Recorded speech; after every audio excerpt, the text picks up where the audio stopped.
India TV YouTube channel को subscribe करें और बेल आइकन दबाएं। बड़ी खबर आ रही है उत्तर प्रदेश से। उत्तर प्रदेश में आज योगी कैबिनेट का विस्तार होगा। योगी के मंत्रिमंडल में 7 नए मंत्री शपथ लेंगे। इस वक्त की बड़ी खबर आपको बता दें, चुनावों से एन पहले योगी मंत्रिमंडल का ये विस्तार इस लिहाज से महत्वपूर्ण है कि अब इनमें जिन चेहरों को जगह दी जाएगी उसका सीधा सीधा असर आगामी उत्तर प्रदेश विधानसभा चुनावों के मद्देनजर ही किया जाएगा। इस वक्त की बड़ी खबर आपको बता दें, अब ये 7 नए मंत्री कौन होंगे इस पर नजरें टिकी हुई हैं। हालांकि ये बात बीते 2 महीने से लगातार चल रही थी कि योगी मंत्रिमंडल का विस्तार होना है। टीम योगी में अभी भी कई जगह बाकी हैं जिसे फिल किया जाना है, लेकिन फिर ये मामला टलता चला गया और आज ये बड़ी खबर आ रही है कि उत्तर प्रदेश में योगी मंत्रिमंडल में 7 नए मंत्री शपथ लेने वाले हैं। ऐसे में किन किन चेहरों को जगह दी जाएगी? हाल ही में हमने देखा कि किस तरीके से छोटी पार्टियों के साथ भी गठबंधन हुआ है। क्या इसे भी ध्यान में रखा जाएगा इस मंत्रिमंडल विस्तार में? इस पर भी हमारी नजर बनी रहेगी। लेकिन बड़ी खबर अभी यही, कोई नाम सामने नहीं आया है, कोई कयास अभी तक नजर नहीं आ रहे हैं। इसलिए केवल इतनी खबर कि 7 नए मंत्री बनाए जाएंगे। अब इन नए मंत्रियों में किस किस को चुना गया है, मंत्रिमंडल में किस किस को जगह दी गई है, टीम योगी का नया स्वरूप क्या होगा, इस पर आप नजर बनाए रखें।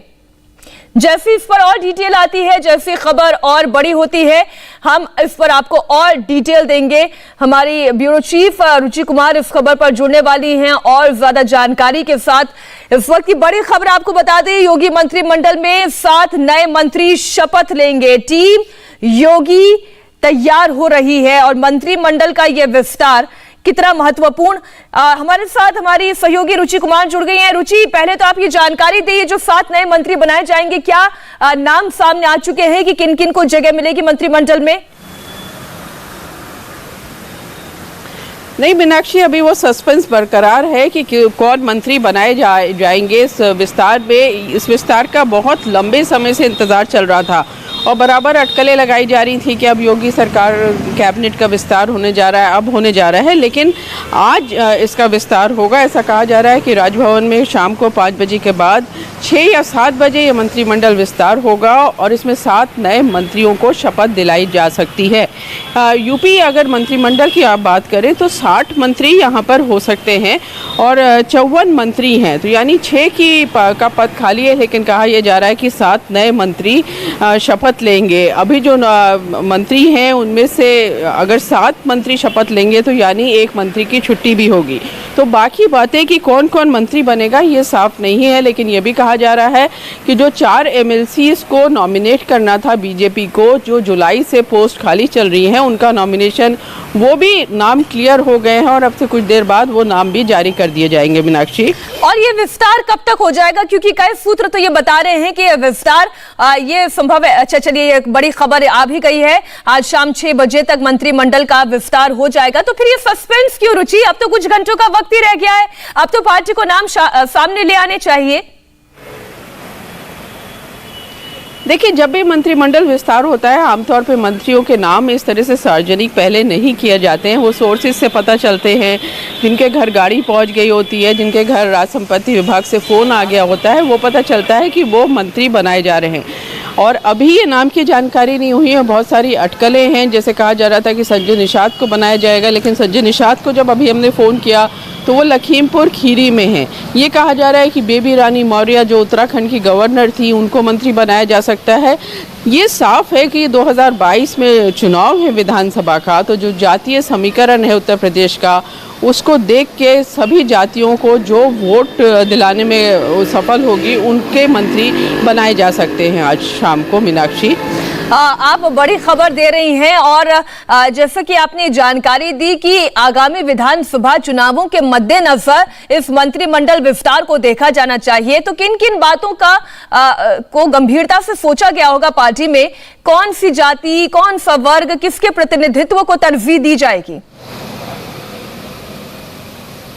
देखिए, ऐसा है कि ये साफ है कि उत्तर प्रदेश का विधानसभा चुनाव है, उसमें जो ओबीसी वोट है वो किंग मेकर होंगे और ओबीसी में जो गैर यादव वोटर्स हैं उनके ऊपर बीजेपी की नज़र है, और इसी तरह से जो दलित हैं उसमें गैर जाटव दलित हैं उनके ऊपर बीजेपी की नज़र है।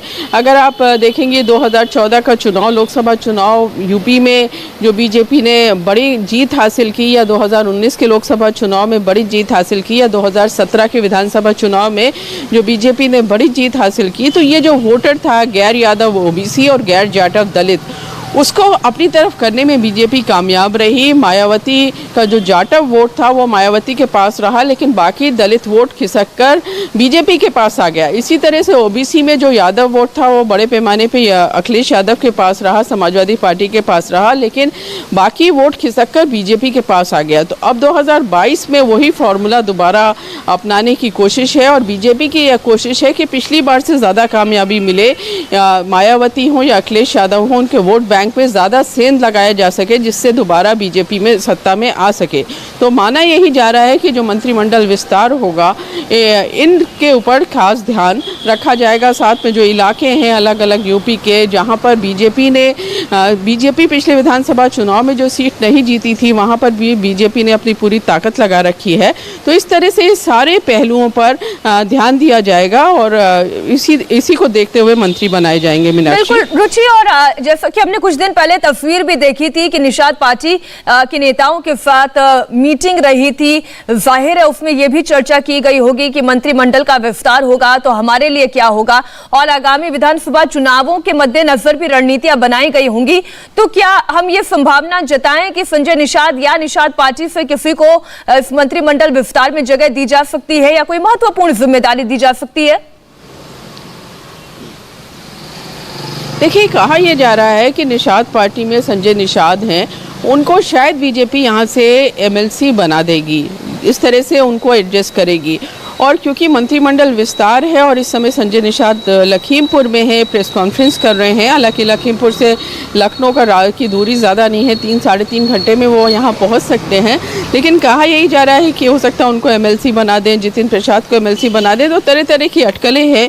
फिलहाल ये साफ नहीं है कि कौन कौन ये जो मंत्रिमंडल विस्तार है, जिसका लंबे समय से उत्तर प्रदेश में इंतज़ार चल रहा था, उसमें किसको किसको जगह मिलेगी, आज किसको लाल बत्ती वहाँ पर मिलेगी। बिल्कुल, अभी 1:15 बजे का समय है और 6 बजने में तो अभी बहुत वक्त बाकी है। एक फोन कॉल पर लखीमपुर से लखनऊ तक पहुंचना इतना मुश्किल भी नहीं है। लेकिन रुचि, आप लगातार नजर बनाए रखिए, और कौन कौन से नामों पर चर्चा चल रही है हम इसी खबर पर आपसे अपडेट लेंगे। नमस्ते, मैं हूं मीनाक्षी जोशी। वीडियो और खबरों से अपडेट रहने के लिए India TV YouTube channel subscribe करें, बेल आइकन दबाना ना भूलें। जुड़े रहें इंडिया टीवी के साथ।